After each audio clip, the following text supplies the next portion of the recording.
Hey, good morning. Yes, up and at 'em, guys. Today is Monday, January 27th. So I thought today we talk about how you define yourself, how we define ourselves, all right? And do you as a person and or a business give back and help other people? Stay tuned.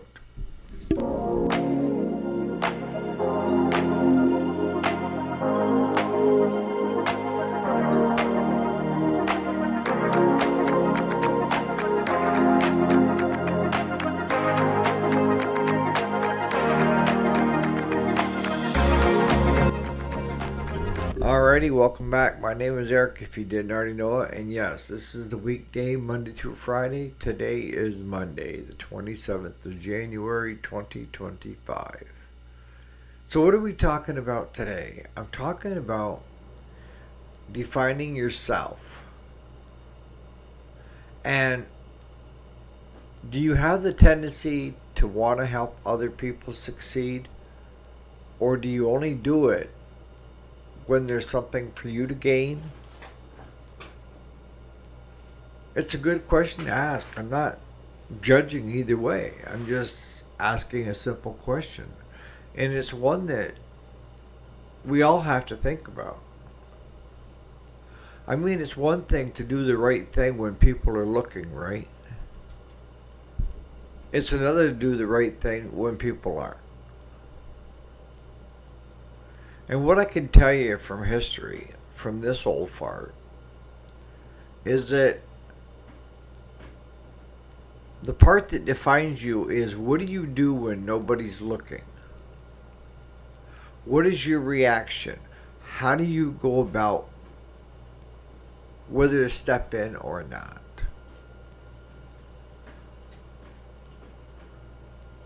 I've always tried to be perfect. And there's no such thing as perfect, all right? Get that out of your mind right now. But I've always tried to be that person that would help other people even when nobody else was looking. And there were times that I didn't do that. And a lot of times they were when the person was cocky, standoffish, know it all, and you just want them to fail. But that says a lot about you. Forget them. What are you getting out of watching that other person fail? Well, we could say, well, it serves them right because they strut around here like a peacock. Okay, I get it.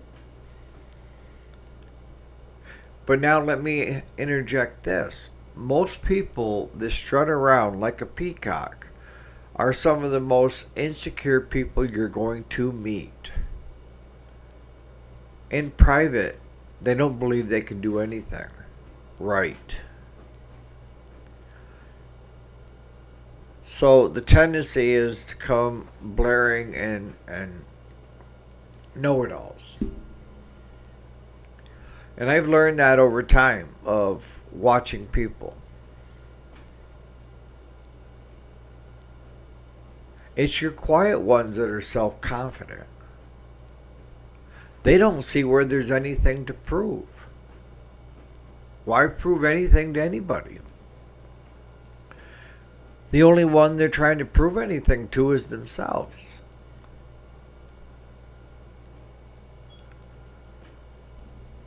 What I'm getting at is it'll make you feel better and it will make everybody else feel better.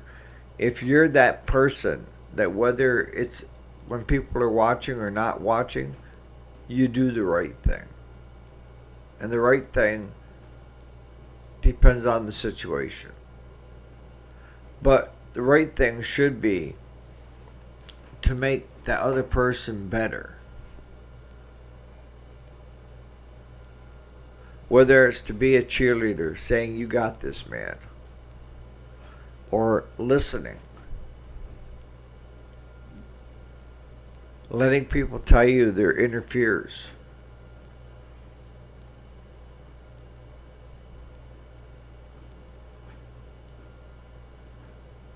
It's like I watch, on Facebook, they've got, shorts. And I assume that they're over on YouTube here. And I assume they're on TikTok. But there's a guy named Josh that he has made it his career to hand out food to the homeless. And I watch the different store owners step up. They step up when they hear it's for the homeless. They don't have to. Even on camera, they don't have to.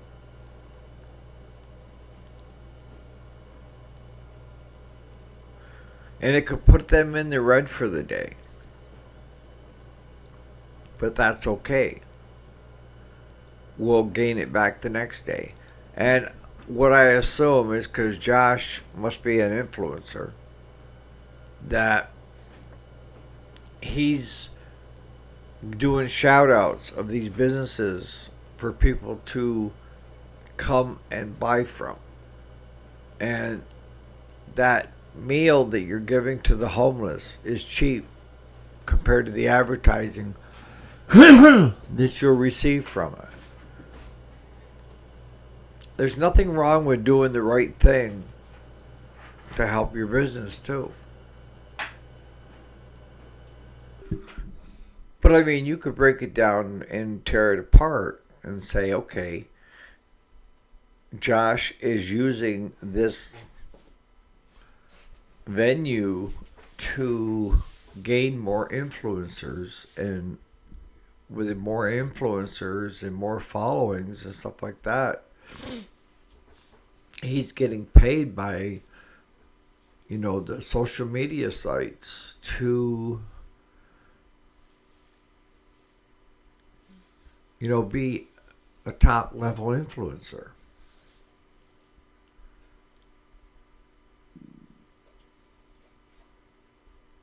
But I'm the type of person that says, well, before you go tearing people apart, just try to accept it at face value sometimes.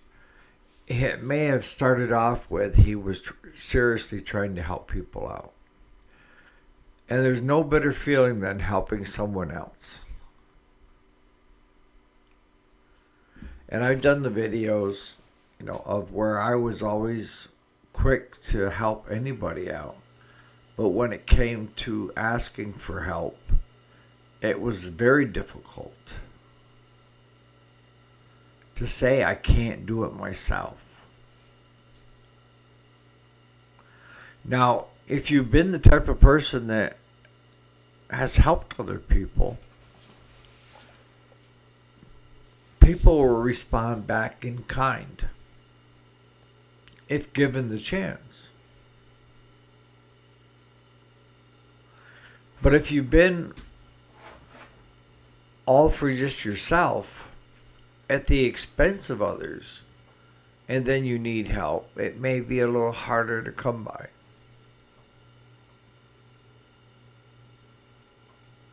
Again, we're talking about what you're doing when people aren't looking.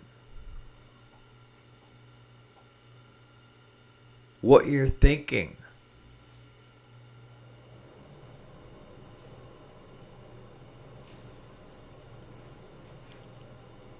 Some people are very competitive, so you have winners and losers. And that's okay. But one of the things that our coaches taught us in high school sports is it's just as big a thing to be good sportsmen, good sportsmanship, and understand that we may have won today's game, but next week it may be their chance to beat us.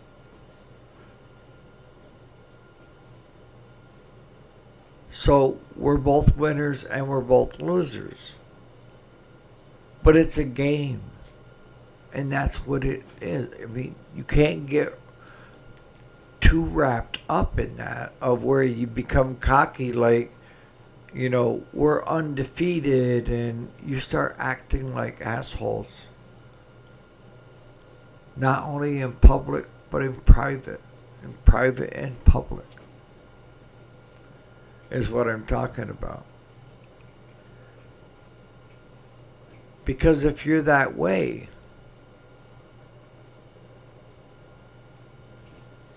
people are not willing to, or not going to be willing to help you. Because you've put everybody down that you so called conquered.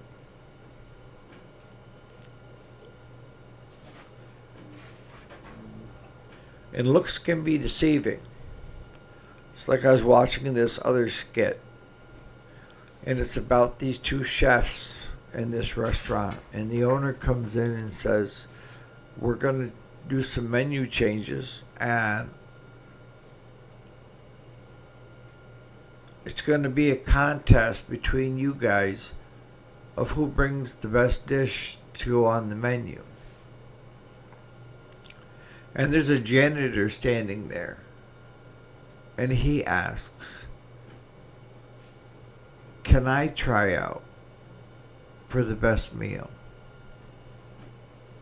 And the one guy says, I have no problem with it. And the other guy, that you guys might as well not even try because I'm the best chef.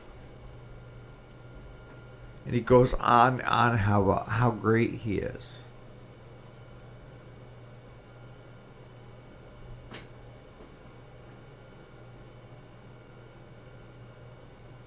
The best chef was the janitor.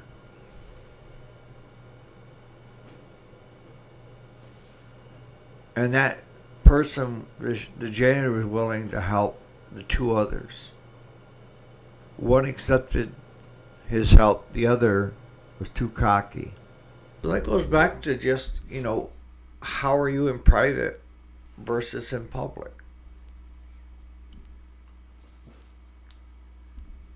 We all want to strive to be the best we can be. We all want to strive to help others succeed. Because I feel like when I help someone succeed, I'm succeeding as well. Even if they're in direct competition with what I'm trying to do. If I've helped them and they end up winning, I feel like I'm a winner. Even though mine didn't win, I was still part of the win.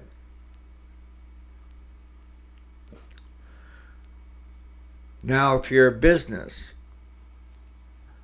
most people have a charitable part of the business if you're big enough. But when you're small, every dollar counts, right? But if you were to see a homeless man hungry on the street out in front of your business, would you not try to help? We can go into all the stuff of what caused that person to be homeless. They made a choice of drinking, using drugs. But what I'm seeing is people that are on the street are ones that they shut down mental health facilities. You got a lot of veterans on the streets with PTSD. They didn't want to take medication. You got families on the streets because their disposable income became so low that they couldn't afford to pay their rent and now are in homeless shelters. One thing I want to come across to you right now is in a split second, you could be in that situation. There's nothing that says that can't happen to you. I can remember one time when I was in New York City, down towards the Bronx. and I was getting my truck filled up. And I couldn't help but watch this one older woman pushing a shopping cart. And she had bottles and cans. And she was going through every garbage can that was out in front of these businesses, ruffling through it, trying to find bottles and cans that were worth 5 cents. And I watched her. She found half a sandwich that somebody had started eating. And she picked that right up and started eating on it. And you're going to say, oh, gross. But when you're hungry, you're hungry. So I motioned to her to come over to me. And I'll be honest, she was skeptical. Who is this person? Are they trying to hurt me or something? But I finally coaxed her over. Nobody was watching. And I give her a $20 bill. I said, I know this isn't a lot of money, but go get yourself a warm meal. And if they won't let you in to get a warm meal, you tell me what you want and I'll go in and get you a warm meal.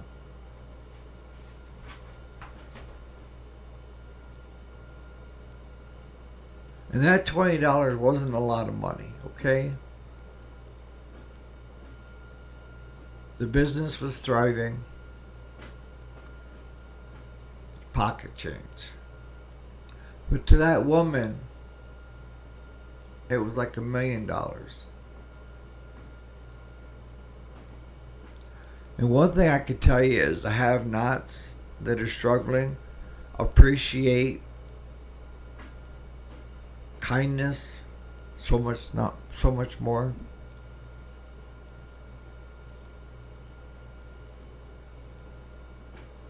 But I remember this one guy that was there at the gas station when I turned around. He said, you just threw money away. And I said, how so? He said, because she's just going to go ask for more money from other people. She doesn't want to get ahead. She's content in what she's doing. I didn't see that. But what I can tell you I saw is like on the overpasses, you would see people with signs, need money for food. And there were key things my father-in-law showed me. He said, look at their shoes.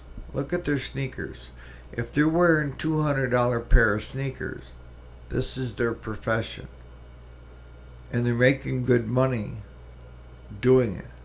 And they go home to a nice warm house at night.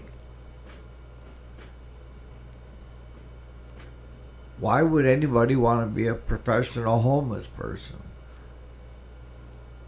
Because they were getting paid not to work. But they would show up. And people would give them money. More money than what they could earn from a job.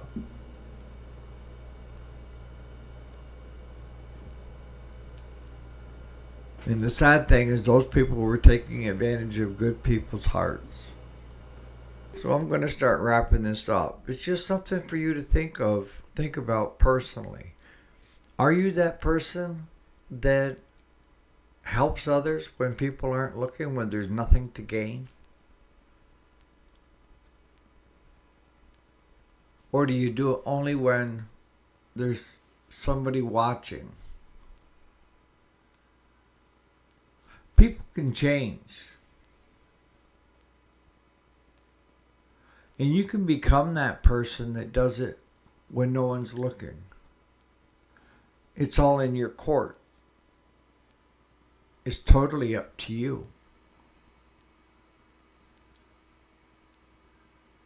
But the good that I feel in my heart when I do things like that when no one's looking. Makes it all worthwhile. So on that note, guys, have a good Monday. I know it's the beginning of the work week. Yuck. But just give this some thought. I know it's kind of a deep subject, and I just skimmed it. And I did that purposely because we don't want to get too deep, right? So on that note, we'll catch you here bright and early tomorrow morning. Thanks again for watching and allowing me to be part of you and what you're doing.